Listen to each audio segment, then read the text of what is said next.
Hello friends, welcome back to my channel. And ये जो आप देख रहे हो सामने एक वॉच लगी हुई है और उसके ऊपर एक ब्लैंक है। एक्चुअली उसके ऊपर एक फ्रेम बना हुआ था जो कि ये गिरी और वो टूट गया। अब सोचा जा रहा है कि इसमें क्या किया जाए। मुझे बड़ा ही खाली खाली सा दिख रहा था और अच्छा नहीं लग रहा था ना, देख के बहुत खाली खाली लग रहा था। मैंने लगा तो दिया इसको किसी तरीके से रिपेयर करके, कि उसका वॉच भी टूट गया था। तो ये ग्लास मेरे पास था, तो मैंने सोचा क्यों ना इस ग्लास पे कुछ करते हैं। तो मेरे पास ग्लास कलर्स अवेलेबल नहीं था, तो मैंने एक्रिलिक कलर से ही शुरुआत की।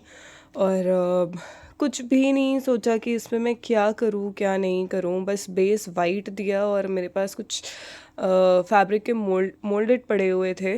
तो आई थॉट कि चलो इस पे कुछ मोल्डेड से ट्राई करते हैं। और ये मोल्डेड मैं पहली बार यूज़ कर रही हूँ। इस छोटी पैकेजिंग की मैंने ली क्योंकि मैंने कभी पहले मोल्डेड यूज़ नहीं किया था। सो इसके जो इंस्ट्रक्शंस पे मैंने पढ़ा कि जब आप इसको खोलते हो इसमें दो पैकेट निकलते हैं। एक में ब्राउन कलर का क्ले होता है और एक में वाइट। एक को रेज़न कहता है and second one is I think उसका रेज़न कह लो या जो भी क्ले है दोनों। तो यहाँ पे करना क्या होता है कि आप दोनों को इक्वल अमाउंट में लेकर के दोनों को अच्छी तरीके से एक साथ कंबाइन करते हो। तो आपको जितना यूज़ है आप उतना ही रखो, क्योंकि ये एयर ड्राई होते हैं, ये सूख जाते हैं। तो मुझे जितनी ज़रूरत थी मैंने थोड़ा थोड़ा उतना निकाला और दोनों को अच्छी तरीके से मिक्स कर लिया। और उसके बाद मैंने अपने इस ग्लास के फ्रेम पे क्योंकि मैं पहली बार यूज़ कर रही थी तो बहुत ही डाउट में थी कि मेरे से होगा नहीं होगा, आई डोंट नो। तो मैंने इसलिए इसमें सिंपल सा गणेश जी का एक टेक्सचर देने की कोशिश की थोड़ा सा, ताकि मैं अच्छे से इसे बना पाऊँ। मेरे लिए ये स्टार्टिंग में ज़्यादा डिफ़िकल्ट ना हो जाए, तो इसलिए मैंने फिर इसमें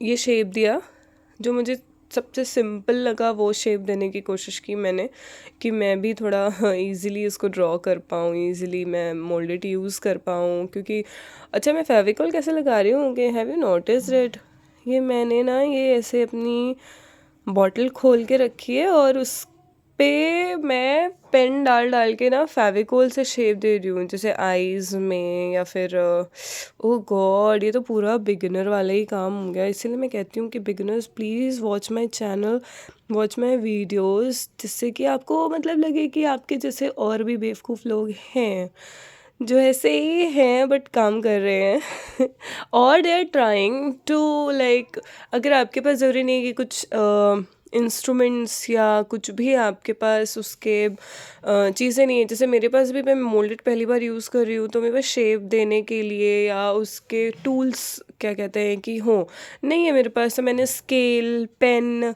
अपने नेल्स, यही सब चीज़ें लाइक पेंसिल की निब सी, तो मैंने ऐसे ही ट्राई किया कि मैं ट्राई करूं कि मैं इसे करूं, क्योंकि बहुत ज़्यादा इन्वेस्टमेंट आप हर चीज़ में नहीं कर सकते हो। सो आई थॉट कि ओके, जो चीज़ें अवेलेबल हैं उससे ही करते हैं।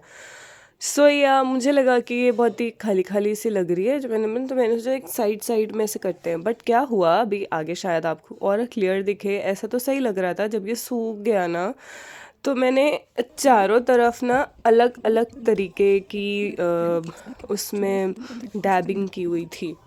Now it's time to colour my art. तो मैंने ना, मेरे रूम में कुछ भी पर्पल कलर का नहीं था और इसका कोई कॉम्बिनेशन नहीं था पर्पल से, लेकिन फिर भी मुझे पर्पल कलर करना था क्योंकि मेरे रूम में कुछ भी पर्पल नहीं था। तो मैंने वाइट कलर में बहुत थोड़ा सा पर्पल खाली मिक्स किया और उसका बेस रेडी किया, और जो उसकी बाउंड्री है मैं उस पर पर्पल कलर करूँगी, इतना तो मैंने सोच लिया था। लेकिन पर्पल कलर के ऊपर उसको थोड़ा सा उभारने के लिए क्या करेंगे, इसलिए मैंने वहाँ पर यूज़ किया आगे जो आप देखोगे वो वाला कलर। और ये मेरा पर्पल मुझे बहुत अच्छा लग रहा था सामने से, क्योंकि ये जो थोड़ा सा ये लाइनिंग्स दिख रही है, मुझे ऐसा लग रहा था क्योंकि मैं ग्लास पे ग्लास कलर यूज़ ना करके एक्रिलिक कलर्स का यूज़ कर रही हूँ, तो शायद उसकी वजह से ये लाइनिंग्स थोड़ी सी पड़ जा रही थी ग्लास के चक्कर में। बट ख़राब नहीं लग रहा था वो। एंड फाइनली मैंने ये जो ओम और गणेश जी का शेप दिया, इस पे मैंने ऑरेंज कलर किया और वो बहुत उभर कर आया क्योंकि ये बहुत ही अच्छा शेड था ऑरेंज का। और इसमें मैंने कुछ मिक्स नहीं किया, डायरेक्ट सेम कलर अप्लाई किया क्योंकि मुझे डार्क शेड ही चाहिए था, इसलिए मैंने इस पर सेम कलर किया। एंड लिटरली ये सामने से बहुत अच्छा उभर करके आया, लेकिन मुझे लग रहा था कि पता नहीं क्या होगा। अच्छा, जितना ज़्यादा सिंपल मैं इसे रखना चाहती थी, ये ना कलर करने के बाद और जब थोड़ी सी नीटनेस आ गई इसमें, तो ये सीरियसली बहुत सिंपल ही लग रहा था। मुझे नहीं समझ में आया कि सीरियसली ये इतना सिंपल है, कुछ और करूँ अब इसमें। तो फिर मैंने कुछ और करना ट्राई किया। अभी मैं सोचती रही कि इसमें और क्या करूँ। मुझे ना कुछ भी इसके बैकग्राउंड पे ना कलर्स के अलावा और कुछ समझ नहीं आ रहा था। तो मैंने पहले तो पूरी कलरिंग अपनी कंप्लीट की, बहुत आहिस्ता आहिस्ता ये मेरी पूरी कलरिंग पूरी हुई क्योंकि मैं बिल्कुल नहीं चाहती थी कि ये मेरा ज़रा सा भी ख़राब हो, ऑरेंज और पर्पल मिल जाए। फिर मैंने बहुत आराम से इनकी आईज़ बनाई थी। See so guys, I am requesting you कि अगर आपको ऐसा लगता है कि मतलब आप अगर सच में अगर आप बिगिनर हो या आपके पेंटिंग करना चाहते हो और कर नहीं पा रहे हो, तो कहीं से आप शुरुआत करो। लिटरली बता रही हूँ। आप अभी देखना, मतलब मैं ना बिगिनर तो नहीं थी, मैं एक टाइम पे बहुत ज़्यादा पेंटिंग करती थी और ड्राइंग करती थी, लेकिन ना मेरा छूट गया और छूटे हो गया 4-5 साल। तो इसलिए अब फिर से उस चीज़ को मैं कर रही हूँ स्टार्ट, तो अपने आप को बिगिनर समझ के कर रही हूँ, लेकिन मुझे पता है कि धीरे धीरे धीरे धीरे करते करते मेरी शायद वो पहले वाली फ्लुएंसी वापस आ जाएगी। इसीलिए मैं आपको भी ऐसा बिगिनर, अभी ये वाली जो पेंटिंग मैंने बनाई है ये लिटरली बिगिनर वाली है और आई थिंक बिगिनर वालों से भी इजी है, बिगिनर्स भी बहुत अच्छा बना लेते हैं। तो इसलिए आप बिल्कुल भी, मैं डीमोटिवेट नहीं करूँगी किसी को भी अगर किसी की भी ड्राइंग पहली बार में अच्छी नहीं होती है। Keep on going, like okay, ये तो प्रैक्टिस है, drawing is not a learning. तो ये तो प्रैक्टिस है, आप जितना ज़्यादा प्रैक्टिस करोगे ना, you will grow grow grow and you will become fine in your drawings.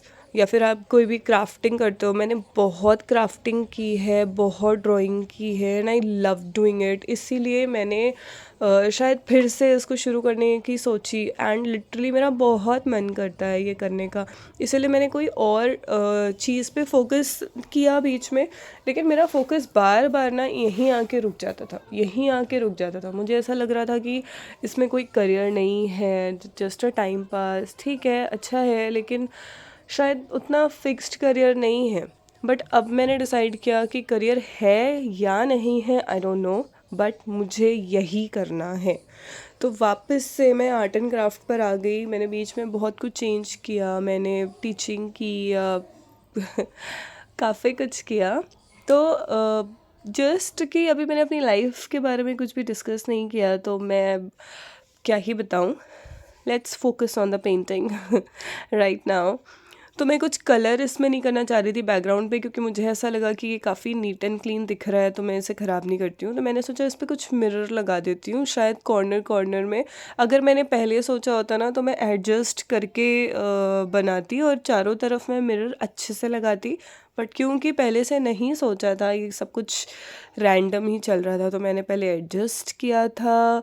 फिर उसके बाद मैंने सोचा कि ये ठीक लग रहा है, तो फिर मैंने इस पैटर्न में इसमें मिरर लगा दिया एंड धीरे धीरे इसे कंप्लीट किया। फेविकोल अगेन, पिंक पेन से मैं फेविकोल ले करके और उसमें लगाई थी। अच्छा आइडिया आ गया था अचानक। ये पेन लाइक ख़राब थी, तो अचानक से अच्छा आइडिया आ गया था, उससे फैला नहीं बिल्कुल भी कलर, और जहाँ मुझे लगाना था एकदम स्टिक हो करके वहीं पर ही लगा।